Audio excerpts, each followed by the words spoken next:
Naam, salamullahi ala al-ikhwa. Leo katika Jifunze Lugha na Babu Yangu ni kuhusu stori kubwa ya upinzani ambao ulijitokeza darasani. Upinzani ambao ulikuwa unahusu anwaul kalima au aina za maneno. Wanafunzi wote darasani kwa kawaida ya mustawa tuliokuwa nao tulikuwa tunafahamu al-kalima ni nini pamoja na vigawanyo vyake. Lakini mzozo na upinzani siku hiyo darasani ulianzishwa na mwanafunzi mmoja ambaye alikuwa akijifanya sana mahiri darasani, lakini wote tulikuwa tunamfahamu kuwa uwezo wake ulikuwa ni wa kawaida tu, japo alikuwa anajitahidi darasani. Lakini aina ya mzozo ambao ulianzishwa siku hiyo ulikuwa ni mzozo wenye faida kubwa sana darasani, kwa sababu ulikuwa ni mzozo na ubishani na ushindani wa kielimu, na ubishani huo ulisababisha kugawanya watu darasani zaidi ya makundi matatu, kwa sababu mzozo huo ulikuwa unazungumzia aina tatu za vigawanyo vya alkalima ambavyo ni al-ismu, al-fi'lu na al-harfu. Kwa hiyo makundi yote matatu haya yalikuwa yanavutia upande wake. Kundi la kwanza al-ismu lilikuwa linavutia upande wake, kundi la pili al-fi'lu lilikuwa linavutia upande wake, na kundi la tatu pia la al-harfu pia lilikuwa linavutia upande wake. Na majadiliano yalikuwa hivi: kila kundi lilikuwa linatoa hoja na dalili ya kwamba wao ni bora kuliko kundi lingine.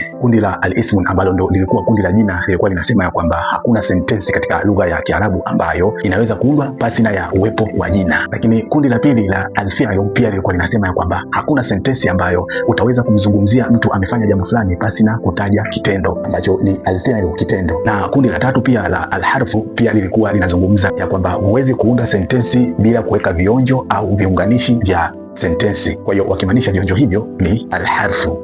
Sasa kulikuwa na kundi lingine la nne ambalo kundi hilo ndio tulikuwa akina sisi, ambao tulikuwa tunafuata mkumbo. Yeyote atakayetoa hoja ambazo zitakuwa na mashiko kwa sekunde chache za mwanzo, basi tulikuwa tunashangilia ya kwamba huyo yuko sahihi. Yani kwa ufupi, tulikuwa hatuelewi chochote kwamba tushike hili au tukae katika hili. Yani kila mtu alikuwa anasema kuwa yeye ni bora katika sekta yake. Lakini katikati ya mzozo, mimi muda mwingine nilikuwa najiuliza ma ashrafu anwa'i kalimati, kwamba ni neno lipi bora zaidi miongoni mwa aina za maneno. Basi majadiliano yalikuwa makubwa mno, ilipelekea mpaka kelele zilikuwa kubwa na zilifika mpaka ofisini walipo walimu wetu. Na muda huo mwalimu wa darasa letu ambaye alikuwa ni babu yangu alikuwa na kipindi katika darasa lingine. Basi kelele zilikuwa ni kubwa mpaka babu alifikiwa na kelele hizo akashindwa hata kufundisha kwa raha. Na ghafla mlango ukafunguliwa kwa nguvu. Aise, darasa lizima lilikuwa kimya.